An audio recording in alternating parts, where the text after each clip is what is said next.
Welcome to everyone. आइए William D Ellis द्वारा लिखी story a dog name Duke, आइए स्टोरी को हिंदी में पढ़ते हैं। 1953 में हूपर एक प्रसिद्ध युवक थे। उनकी बड़ी और सच्ची मुस्कान उनको काफ़ी आकर्षक बनाती थी। वह 6 फुट 1 इंच लंबे थे और उन्होंने विश्वविद्यालय की फुटबॉल टीम में खेला था। वह पहले से ही एक केमिकल कंपनी के लिए जॉन सेल्स मैनेजर के रूप में काम कर रहे थे। सब कुछ उनके जीवन में अच्छा हो रहा था। फिर एक पतझड़ ऋतु की शाम को जब वह घर वापस जा रहे थे, अचानक एक कार उनके सामने आ गई। हूपर को अस्पताल ले जाया गया क्योंकि उनके दिमाग के मोटर वाले हिस्से में खून जम गया था, जिससे उनका बायां हिस्सा पूरी तरह से लकवाग्रस्त हो गया था। चक के जिला प्रबंधकों में से एक टॉम मार्सी को अस्पताल ले गया। उसका पति बोल नहीं सकता था, वह केवल सांस ले सकता था और देख सकता था और उसकी दृष्टि दोहरी थी। मार्सी ने एक पड़ोसी को फ़ोन किया, उससे कहा कि वह ड्यूक को कैनल में रख दे। हूपर 1 महीने तक गंभीर रूप से बीमार रहे। 5वें सप्ताह के बाद उनकी कंपनी के कुछ लोग अस्पताल आए और हूपर से कहा कि वह 1 साल की छुट्टी ले लें।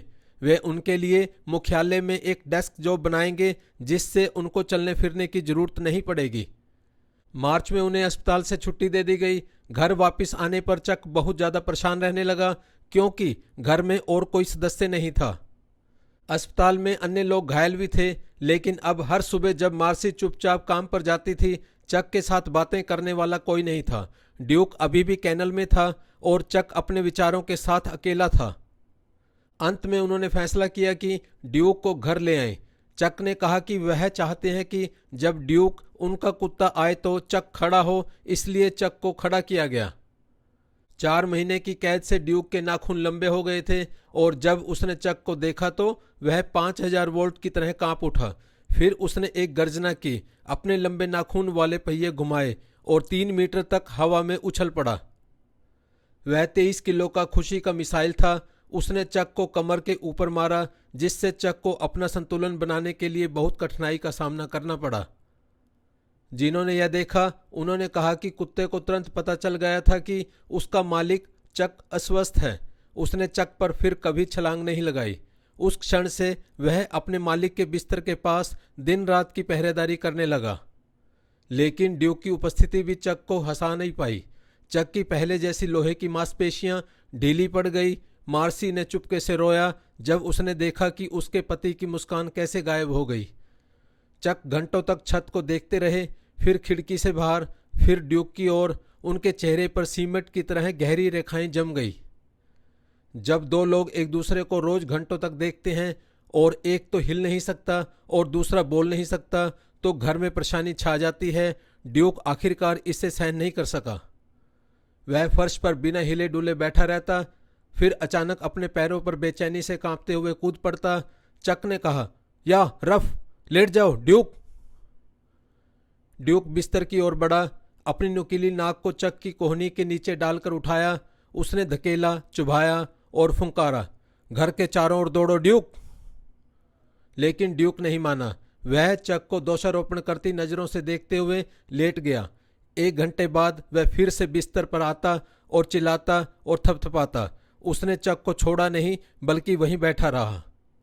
एक शाम चक के एक हाथ ने, जो ठीक था, ड्यूक के कॉलर पर पट्टा लगा दिया ताकि उसे शांत रख सके। यह बिल्कुल फ्यूज जलाने जैसा था। ड्यूक ने उत्साह में अपने आप को यू आकार में झुका लिया। अब भी हूपर को आगे कुछ नहीं समझ आ रहा था। उसने मार्सी से मदद मांगी कि वह उसे खड़ा करे। ड्यूक उछला। चक संतुलन बनाने के लिए संघर्ष कर रहे थे। अपने ठीक हाथ से उसने पटा अपने बाएं हाथ में रखा और लकवाग्रस्त उंगलियों को उस पर मोड़कर वहां थाम लिया। फिर वह आगे की ओर झुका। मार्सी ने चक की कोहनी को सहारा दिया। चक ने अपना दाहिना पैर सामने की ओर बढ़ाया। दाहिने पैर को सीधा करने से बायां पैर भी साथ में आगे खींच गया। इसे एक कदम कहा जा सकता है। अगले दिन ड्यूक ने जल्दी शुरुआत की। उसने हूपर के ठीक साइड की ओर दौड़ लगाई, अपनी नाक को उसकी कोहनी के नीचे घुसाया और सिर को ऊपर उठाया। हूपर का ठीक हाथ पट्टे की ओर पहुंचा। हूपर खड़े होते हुए कुत्ता पट्टे के अंत तक चला गया और स्थिर रूप से खींचा। उस दिन उन्होंने 4 तथाकथित कदम उठाए। खिंचाव के खिलाफ पीछे की ओर झुकते हुए हूपर ने मार्सी के कोहनी के बिना अपना संतुलन बनाए रखना सीखा। बुधवार को उन्होंने और ड्यूक ने 5 कदम उठाए, गुरुवार को 6 कदम, शुक्रवार को असफलता, थकान के बाद 2 कदम, लेकिन 2 हफ्तों में वे सामने की छत तक पहुंच गए। मध्य अप्रैल तक पड़ोसी मार्सी के घर के सामने रोजाना इनकी कोशिशों को देखते थे। फुटपाथ पर वे देखते थे कि कुत्ता अपना पटा कसकर खींचता था, फिर खड़ा होकर इंतजार करता था। आदमी खुद को कुत्ते के बराबर खींच लेता था, फिर कुत्ता पट्टे के अंत तक फुर्ती से निकल जाता था और फिर से इंतजार करता था। जोड़ी ने रोजाना लक्ष्य निर्धारित किए। सोमवार को 6वां जंगले का खंबा, मंगलवार को 7वां जंगले का खंबा, बुधवार को 8वां जंगले का खंबा। जब मार्सी ने देखा कि ड्यूक उसके पति के लिए क्या कर सकता है तो उसने डॉक्टर को बताया, जिसने वजन पुली और व्हर्लपूल स्नान के साथ फिजियोथेरेपी का एक कोर्स निर्धारित किया और सबसे महत्वपूर्ण बात, ड्यूक के साथ हर रोज सीमित क्रमिक रूप से चलना।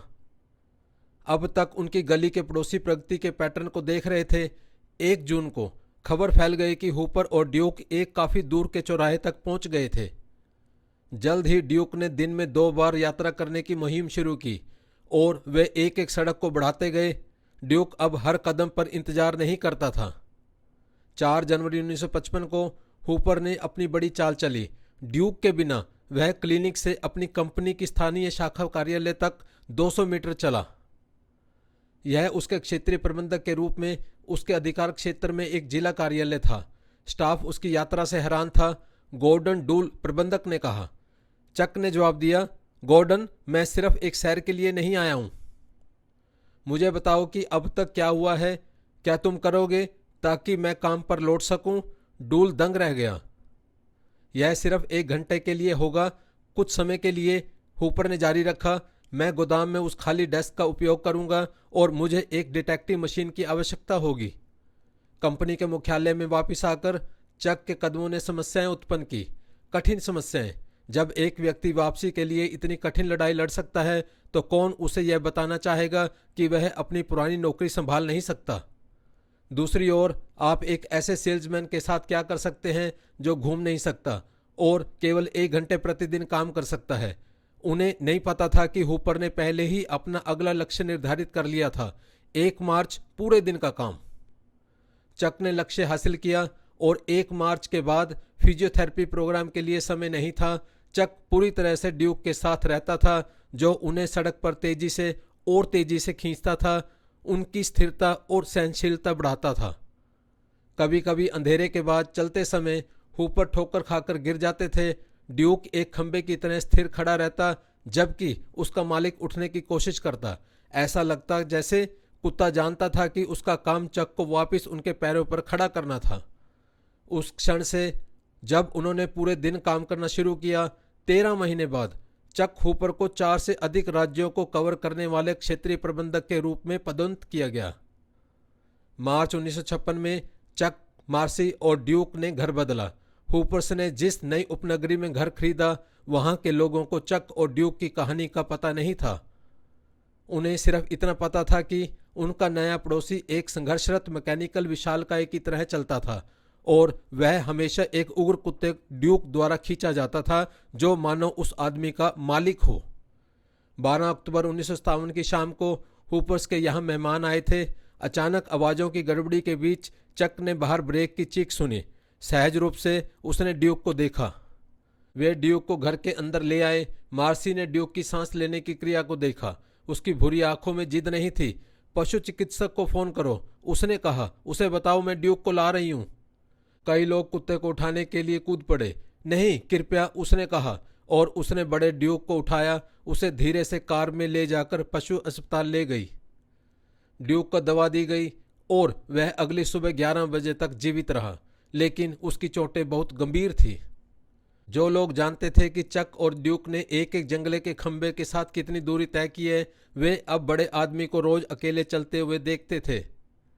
वे सोचते थे, वह इसे कब तक जारी रखेगा? वह आज कितनी दूर जाएगा? क्या वह अकेला जा सकता है? कुछ हफ्ते पहले ड्यूक को विशेष श्रद्धांजलि के रूप में रसायन कंपनी के मुख्यालय से एक आदेश आया। इसलिए हमारे उद्देश्यों को कदम दर कदम बढ़ाने के लिए चार्ल्स हूपर को सहायक राष्ट्रीय बिक्री प्रबंधक नियुक्त किया जाता है। शुक्रिया हेम्डन।